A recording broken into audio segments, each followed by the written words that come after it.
Mesdames et messieurs, bonjour, bienvenue à la télé démocratique. Merci de nous faire confiance. Spécial mois de la femme, aujourd'hui je reçois pour vous le professeur Nicole Ntumba Boacha. Avec elle, nous allons débattre la situation de la femme en général et plus précisément la femme congolaise. Bonjour madame. Bonjour monsieur. Et bonne fête. Merci beaucoup. Vous êtes à l'aise, j'espère. En tout cas, grâce à vous, oui, merci. Merci beaucoup, prof. Je pense qu'on doit débuter notre émission avec le thème international de ce mois de la femme, surtout cette année 2019, vous le savez déjà, penser équitablement, bâtir intelligemment encore, innover pour le changement. Comment la femme peut-elle arriver à se conformer au thème de cette année? Puisqu'il y a ce thème ô combien long mais très important, que faut-il penser d'abord? Où sont les droits qu'on a déjà engrangés? C'est-à-dire les droits qu'on a déjà acquis. À quel niveau sont-ils aujourd'hui? Heureusement qu'il y en a quelques-uns que nous les femmes on a pu avoir. Et l'autre question, c'est quoi? C'est et quid des autres droits à acquérir? Où sont-ils? Est-ce que le travail est terminé? Non. C'est pour ça que chaque 8 mars, il y a un nouveau thème qui pousse les femmes à la réflexion, à se dire autour de ce nouveau thème-là, donc en général c'est l'autonomisation de la femme, si on en parle, c'est qu'il y a encore un souci. Si le souci est là, c'est qu'il faut réfléchir sur comment est-ce qu'on doit acquérir ces quelques bribes de droits qui nous restent. C'est comme ça que les femmes aujourd'hui doivent, en tout cas en général, et congolaises en particulier, doivent se concentrer sur l'acquisition effective des droits qui nous restent. Se réjouir des droits acquis, c'est très bien, mais réfléchir et travailler davantage sur les droits qui restent à acquérir. Et c'est ça même le sens du 8 mars, qui est en fait la journée internationale des droits de la femme. Et non pas de la femme tout court. Parce que si c'est la journée de la femme tout court, je crois que c'est tous les jours la journée de la femme. Pour l'être magnifique et l'être indispensable qu'elle est en tout cas sur cette terre. Surtout dans ce monde que la technologie domine. Absolument, absolument, c'est exactement ça. Donc, je répète que le 8 mars, c'est justement cette journée de réflexion où on doit réfléchir sur, si je peux me permettre la tautologie, sur où en sont les droits engrangés, bravo, et les droits qui restent à acquérir, se battre davantage, promulguer davantage, être autour des palabres davantage, afin que tous les droits soient acquis. C'est dans ce sens que vous verrez que certains philosophes et certains grands penseurs disent qu'ils ont une phrase magnifique qui dit « aux hommes, tous les droits, rien de plus, et aux femmes, tous leurs droits, rien de moins ». Ça veut dire quoi? Ça veut dire que les hommes, vous en avez déjà assez des droits. Je sais qu'il y en a encore qui restent, mais en tout cas, au maximum, vous en avez. Par rapport à nous, c'est encore au minimum. Donc, on va avoir tous les droits et rien de moins. Donc, nous allons en crescendo. Tandis que les hommes, vous, plus, on n'espère pas que vous allez en descendant, mais en tout cas, laissez-nous arriver au moins un peu au niveau où vous êtes. La parité entre hommes et femmes, surtout pour un développement durable d'ici 2023. Là, je vais vous parler avec mon cœur. C'est un concept où, évidemment, les droits de la femme sont égaux aux droits de l'homme. C'est ça la parité. C'est un effet miroir où ce que les hommes ont, nous les femmes, nous les avons. Représentativité dans tous les secteurs, c'est... Voilà. Les pays développés l'ont compris. En France, nous avons un nombre égal de ministres, 11 femmes, 11 hommes. Vous allez dans les pays scandinaves où les femmes sont, on va dire, entre guillemets, les maîtres du jeu dans la scène politique. Donc c'est merveilleux. Mais la parité telle qu'on veut la vivre ici en Afrique, nous risquons d'avoir des sérieux problèmes. Je peux choquer certaines de mes sœurs ou certaines personnes de la réflexion. Je dis simplement que pour qu'on ait cette parité-là, il faut d'abord assainir le champ mental. Il faut d'abord assainir l'environnement socio-culturel dans lequel nous, les femmes, nous sommes enfermées, de sorte que quand l'idée d'égalité va arriver, nous puissions nous dire, tiens, est-ce que c'est conforme à notre réalité socio-culturelle? Je pense que non. Ça n'engage que moi, je le dis. Je pense que non. Pourquoi? Parce que vous n'avez qu'à voir des exemples concrets.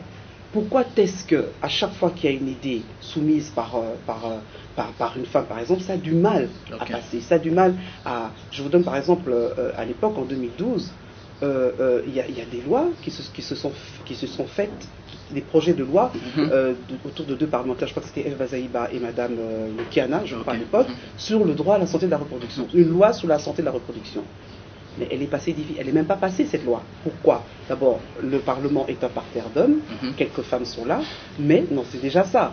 Mais c'était une réalité que eux ne concevaient pas de la même manière que les conventions internationales sur la santé de la reproduction le faisaient. Donc, il n'y a qu'à voir d'autres exemples où la femme qui veut s'exprimer va le faire difficilement parce que autour d'elle, l'entourage, l'environnement autour d'elle ne lui permet pas de s'épanouir comme il faut. C'est les hommes qui dominent. C'est les hommes, malheureusement, j'aime pas le mot dominer, mais on va dire qu'ils sont présents. Voilà. Il y a des femmes avec de grandes velléités, il y a des femmes avec des prédispositions qui veulent dire que, écoutez, ce n'est pas un cadeau, c'est un droit que j'ai envie d'acquérir, mais essayons d'assainir cet environnement pour me permettre de sortir, pour permettre à la femme de s'exprimer. Et c'est pas parce qu'une femme s'exprime qu'elle oublie qu'elle est femme, qu'elle oublie qu'elle a une culture de respect envers son mari, qu'elle oublie qu'elle est maman à la maison ou surtout épouse. Non, je ne pense pas. Je pense simplement qu'on peut faire les deux ensemble. Autant je suis une femme battante, resplendissante, mais à l'extérieur, dans mon boulot, dans mon travail et dans mes droits, autant je peux être femme à la maison au vrai sens du terme. Donc, quand on fait le mélange entre les deux, à ce moment-là, on peut subtilement, pas contourner, mais essayer de trouver des traits pour pouvoir adapter ce concept de parité à l'environnement socioculturel. Ok, et toujours dans le même ordre d'idée, qu'est-ce qui fait que dans d'autres pays, la question de parité est vraiment respectée? Mais ici, chez nous, en RDC, il y a encore beaucoup qui reste à faire. Qu'est-ce qui est à la base? Vous n'avez pas la femme conçue en Europe n'est pas la femme conçue en Afrique. Non, mais c'est vrai, c'est au niveau de l'idéologie, au niveau de la mentalité, vous comprenez. Donc, une femme, surtout avec les mouvements des féministes dans les années 70 en Europe, où le corps, la femme a son corps, la femme peut maîtriser son corps, le droit à l'avortement, le droit à ci, à ça, ça fait que le mouvement a pris une ampleur où les femmes se disaient qu'il n'est pas question que quelqu'un puisse gérer nos vies. Il n'est pas question qu'une catégorie qu'on appelle homme puisse gérer l'autre catégorie qu'on appelle femme. Surtout que biologiquement nous ne sommes pas pareils. Mais au point de vue psychologique, nous sommes pareils. Pourquoi est-ce que les hommes viendraient réguler notre vie? Le mouvement des féministes des années 70 a été tellement loin qu'il faut absolument, c'est là qu'est née la parité justement, qu'il faut absolument que ce que les hommes ont, les femmes ont. Prenez ce que je vous ai dit là, mettez ça maintenant en Afrique. Alors, la femme congolaise, pour bien dire en général, elle est représentée à 10% à l'actuel Parlement congolais ici chez nous. Est-ce que vous êtes satisfaite de ces résultats? Bien sûr que non, je ne suis pas satisfaite. Parce que la loi dit 50-50, et puis plus tard 30%. Donc maintenant c'est 10%, nous sommes en deçà des réalités de ce qui était convenu. Mais je me dis aussi que ce n'est pas seulement la faute des hommes. On ne va pas dire que ce sont les hommes, parce qu'on c'est pas une bataille. Hein. Ce n'est pas une guerre avec nos partenaires hommes. C'est simplement que aussi les femmes, à cause justement de ces pesanteurs socio-culturelles, ça fait qu'elle est plus timide. Elle est moins enclin à aller vers la scène publique. Parce qu'elle a peut-être peur d'être taxée de femme légère, peut-être d'être taxée de femme qui va oublier qu'elle est femme et qu'il y a ça, et pas la biso ba sakaboïté, pas la biso moi ça sakaboïté. Donc tout ça, à force de l'entendre, ça peut te braquer en te disant, bon, qu'est-ce que je vais faire là-bas? Ça c'est premièrement. Deuxièmement, une femme entrée dans un monde, dans une arène d'hommes avec des mots violents, oui c'est un combat, c'est une lutte, voilà, des coups de pied on se met le couteau dans le dos, on se poignarde, etc. Une femme est naturellement douce, est naturellement quelqu'un qui sème la paix. Alors entrer dans un environnement pareil, ça peut la dénaturer. Donc, deuxièmement, donc elle peut se dire, voilà, ça ne m'intéresse pas, j'y vais pas. Et puis, l'autre point, c'est aussi la réalité monétaire, la réalité financière, économique, qui fait que, bon, vous nous dites qu'il faut payer 1000 dollars pour être candidat. Je peux le faire, c'est vrai, mais 1000 dollars, ça arrange quand même ma fille qui a été chassée de l'école, ou mon oncle qui m'a kangillé pour ma foutie n'imité, et le courant on a coupé, l'eau on va couper. Donc vous voyez, tout ça fait que, ah non, non, c'est pas pour moi, je passe mon tour, on verra, parce que 1000 dollars, je peux en faire autre chose. Ça, ce sont ces réalités-là qui font qu'il n'y a pas une course naturelle pour les femmes vers le monde politique, sauf si, évidemment, elle s'en sent capable et qu'elle veut vraiment apporter sa pierre à la construction de l'édifice. Mais dis-moi un peu, cette journée pour d'autres femmes, j'ai l'impression que c'est considéré comme une journée d'épargne, de fêter, de tout ça. Au lieu de réfléchir, vous aviez épinglé ça, de réfléchir sur l'avenir de la femme, les autres se donnent le temps, les luxes de porter de pagne, marcher par-ci par-là, fêter et tout ça. Qu'est-ce que vous pouvez donner comme conseil à la femme? Je crois que c'est un problème de concentration même sur le thème même, donc la signification de la journée internationale telle que prônée par l'ONU un certain 8 mars. Est-ce que la femme elle-même connaît l'importance de cette journée? Elle connaît l'importance, mais il y a un amalgame. Il y a un amalgame entre la journée de la femme et la journée des droits de la femme. Comme je vous l'ai dit, la journée de la femme, c'est toute l'année. Parce qu'elle est au centre de beaucoup de choses. Derrière les hommes, il y a toujours une femme. Voilà. Ok. Derrière un grand homme, il y a toujours une grande femme. Et on reconnaît la valeur d'un homme à la femme qu'il a. N'est-ce pas? Oui. Ok. Donc, tous les jours de l'année, les 365 jours, c'est la journée internationale ou nationale de la femme. Mais si on a épinglé une seule journée, 8 mars, pour la femme, c'est pour ses droits.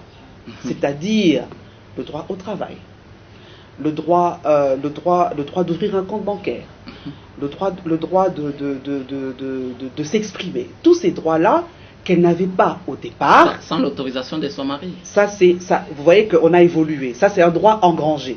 C'est un droit qu'on a pu obtenir parce que c'était dans une forme de discrimination que la loi de 1987 du Code de la famille avait sécrété.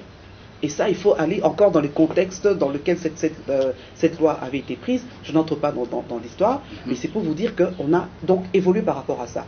Donc, c'est la seule journée qu'on a dans l'année pour réfléchir sur les droits. Ah bon, qu'est-ce qu'on a pris? Ah, un exemple concret pour le national. Désormais, la femme peut travailler sans autorisation maritale. Très bien, c'est excellent ça. Elle peut ouvrir un compte bancaire sans autorisation maritale. C'est bien, mais c'est le fruit d'une lutte. Ça, c'est très très bien. Alors, la discrimination passe, et maintenant on s'assoit pour... Ça, c'est ce qui a été acquis, ce qui était engrangé, mais maintenant, ce qui reste à faire par rapport à ce droit-là dont on parle, qu'est-ce qui reste à faire? C'est que, bon, il faut peut-être qu'en réalité, ça puisse être effectif. Est-ce que la vulgarisation a été totale? Parce qu'au moment où je vous parle, on est venu me rapporter qu'il y a certaines femmes qui vont chercher du travail et on continue à leur demander cette autorisation maritale. Voilà. Alors que la loi a dit le contraire. Les avocats, nous les professeurs, les hommes du métier doivent, en plus de cette loi qui a été modifiée, etc., qu'on puisse descendre sur le terrain pour expliquer qu'on n'a plus besoin d'autorisation maritale. Qu'est-ce qui a remplacé l'autorisation maritale? C'est simplement une entente entre partenaires, une entente entre la femme et l'homme. On en parle. Chérie, j'ai besoin de travailler. Et le travail, mon cher ami, ce n'est pas simplement aller chez les sous. Le travail contribue à la sociabilisation. Très bien. On a besoin de sortir, pas pour aller se faire remarquer chez les autres hommes ou penser ce qu'une femme peut faire si elle ne travaille pas. C'est simplement parce que le contact avec le monde extérieur, le contact avec les autres fait que ça contribue à l'épanouissement. Et quand une femme est épanouie, elle épanouit son couple, elle épanouit son foyer, et c'est pour le meilleur du monde. Donc c'est l'exemple que j'ai donné pour vraiment réfléchir sur ce qu'est la journée du 8 mars, qui est le droit, la journée des droits de la femme. Et quand on dit droits de la femme, je répète, 1, réfléchir sur les droits engrangés, bravo, et 2, réfléchir encore sur les droits qui restent à acquérir. Je sais que je suis dans votre domaine, vous êtes professeur, je le sais, vous défendez trop les femmes et les droits, mais que faire alors pour respecter les droits de la femme en RDC? Mais qu'est-ce qu'il faut faire? C'est simplement être au courant de ces fameux droits. Déjà, ça rejoint encore la vulgarisation qu'on doit absolument faire. Bon, déjà, notre pays est quand même, on ne va pas lui jeter que des bananes dessus. Hein. Notre pays est quand même un pays qui a ouvert largement les droits aux femmes. Le feu maréchal Mobutu avait déjà permis aux femmes le droit de vote. Hein. C'était déjà, alors qu'il y avait certains pays d'Europe même qui n'étaient pas encore ouverts au droit de vote. Nous, on l'avait déjà, je pense, dans les années 70, 75, enfin, sous contrôle. Il faut que je vérifie ça. Donc, c'était vraiment ouvert. Donc, c'est pas un pays où les droits des femmes sont complètement muselés. Tout ce qu'on demande, c'est qu'il y ait une plus d'ouverture par rapport à certaines inégalités qui continuent à subsister, pour que la femme soit plus autonome, pour que la femme soit plus maître de ce qu'elle est, sans oublier que culturellement, elle a une disposition à être, une disposition à faire valoir par rapport à son foyer, à sa famille, etc. Donc il y a moyen de faire une symbiose entre les droits tels que véhiculés par les conventions internationales ou par la fameuse journée des droits de la femme et culturellement ce que nous on est. Et ça marche très bien. Évidemment, il faut aussi avoir le partenaire qu'il faut, qui puisse comprendre ça et vous aider à évoluer dans cette façon de voir les choses. Alors, madame, ne trouvez-vous pas que vos revendications commencent à être perçues comme étant un simple routine? Non, pas du tout. Il faut le faire tous les jours. C'est-à-dire une lutte n'a jamais été facile et n'a jamais eu une réponse directe. Ça peut prendre des années. Et Dieu seul sait, ça peut prendre des années. Vous savez d'où viennent les droits? Ça vient des années 1800, 1900, sur les suffragettes anglaises qui allaient pour le droit de vote.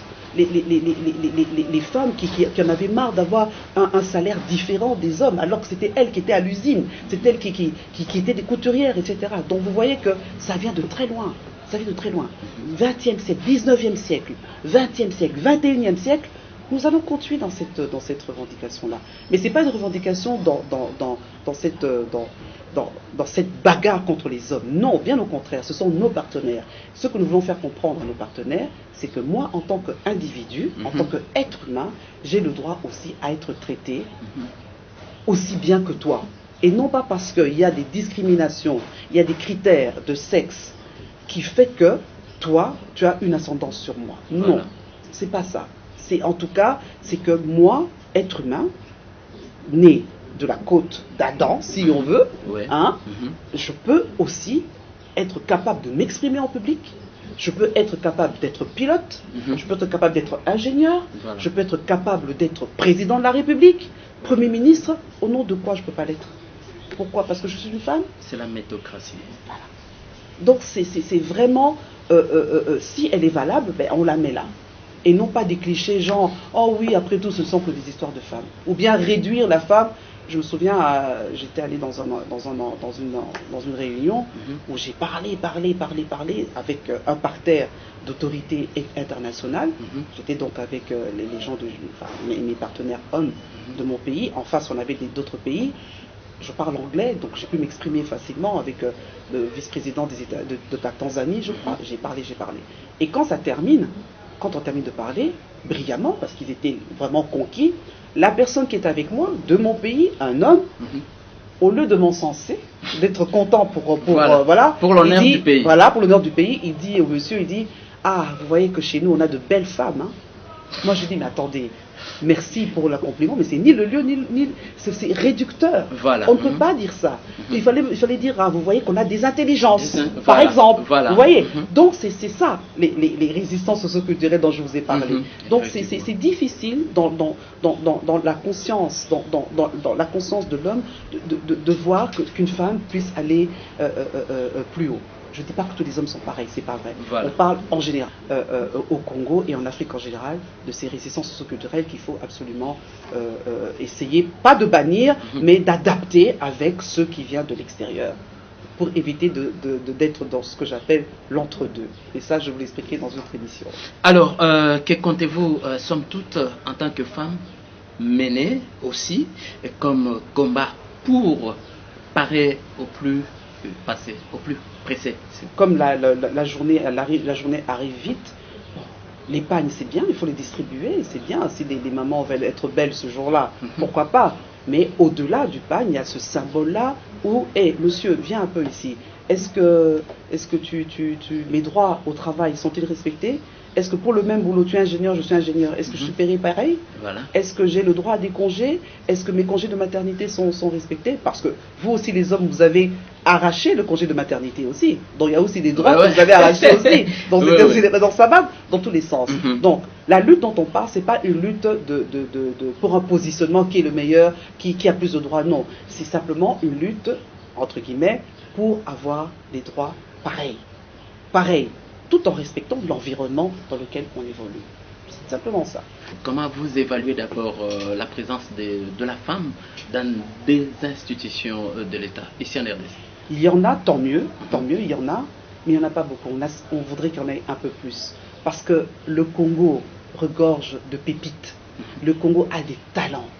Parfois des talents, comme je vous l'ai dit, à cause de cette prédisposition, peut-être on veut les étouffer par rapport au regard des autres de l'extérieur, des talents qui ne cherchent qu'à éclore, qu'à exploser pour montrer que, attendez, pensez à moi, je peux aussi faire quelque chose. Pourquoi il faut dire, ah, Isaac Abassi? Je vous donne un autre exemple. Je demande à un collègue professeur, je dis, mais comment ça se fait qu'à la Cour constitutionnelle de l'époque, enfin, on a changé, je sais, les 9 membres ne sont que des hommes? Pourquoi? Voilà, très important. Mais oui, pourquoi les 9 membres ne sont que des hommes? Vous voulez me dire que dans cette République, il n'y a pas de juristes, ou même pas de juristes, mais comme les membres c'est ouvert, il n'y a vraiment pas d'autre, une femme qui peut être là, de qualité, d'intelligence. Pourquoi? Vous savez ce qu'il me répond? Je dis, mais bon, c'est un peu difficile parce que cette histoire de 9 membres, c'est des quotas. Le quota du chef de l'État, le quota du Parlement, enfin bref, il m'a répondu comme ça. J'étais un peu touché, je dis, mais même dans ce quota-là, il y a des femmes. Même au Parlement, il y a des femmes. Voilà, exactement. Ça, c'est deuxième réponse, et c'est là que ça m'a tué. Toujours un collègue, je lui dis, mais prof, pourquoi il n'y a pas de femmes dans les 9 membres? On dit, oui, mais tu exagères, il y a quand même des femmes. D'abord, c'est vous qui vous battez pas assez. Je dis, ah, depuis le 19e siècle, on ne se bat pas assez. Première réponse. Deuxième réponse, mais t'en fais pas, il y a des femmes, elles sont au secrétariat. Ah. Vous voyez comment vous avez réagi, hein? Vous voyez, elles sont au secrétariat. Ça, c'est des clichés. Ça, c'est des formes de discrimination. Et là, c'est là la fameuse bagarre dont on parle. Pour changer cette façon de voir, changer de mentalité. Parce que la femme que tu vas envoyer au secrétariat, tu dis qu'elle est au secrétariat, elle peut être docteur, hein? Elle peut être docteur en droit, elle peut être docteur en économie. Et simplement parce qu'elle est femme, vous voulez la mettre au secrétariat. Et quand elle crie qu'elle ne veut pas, vous vous dites que non, oh, et pas la bisso bassi bazaka.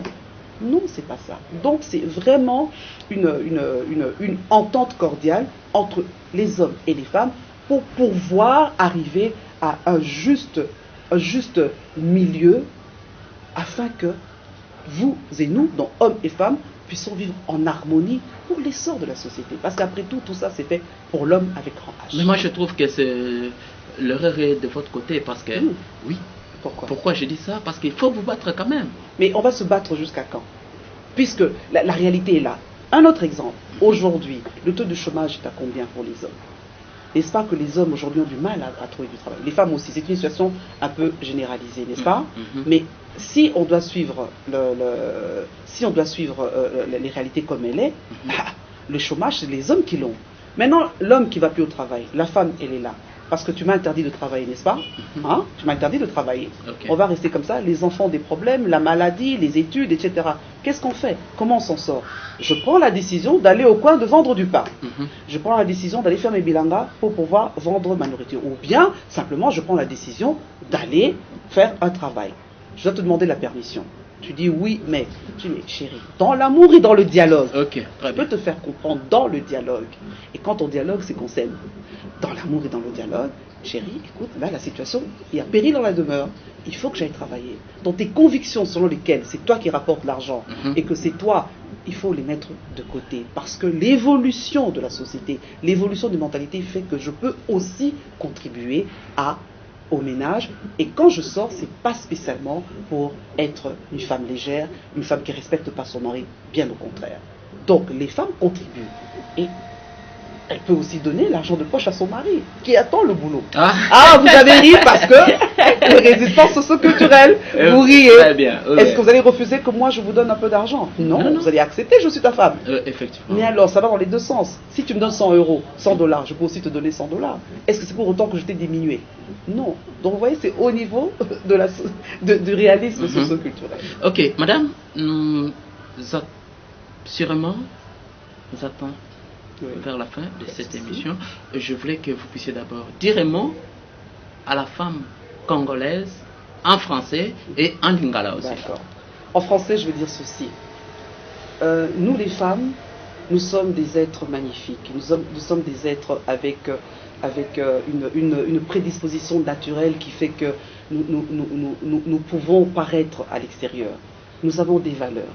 Nous avons un potentiel.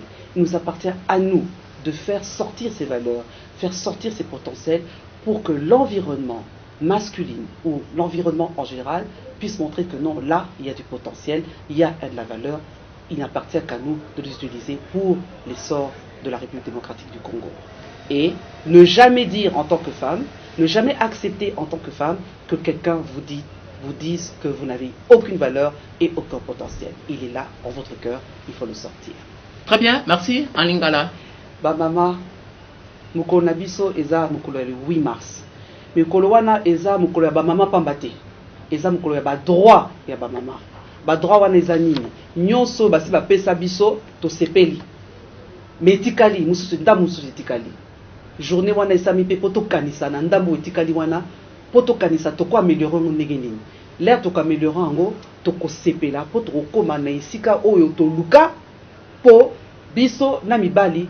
Tozala peut-être ndenge morote, mais en tout cas tozala na façon ya kotala avenir ya mboka na biso ya biso boko ba mama na ya ba papa na biso pour na essor ya mboka na biso. Merci beaucoup, Madame Nicole Tumba-Boacha. Je rappelle que vous êtes professeure à l'Université de Kinshasa. Je vous dis merci. C'est moi qui vous remercie. Mesdames et messieurs, merci. Vous venez de suivre le spécial mois de la femme.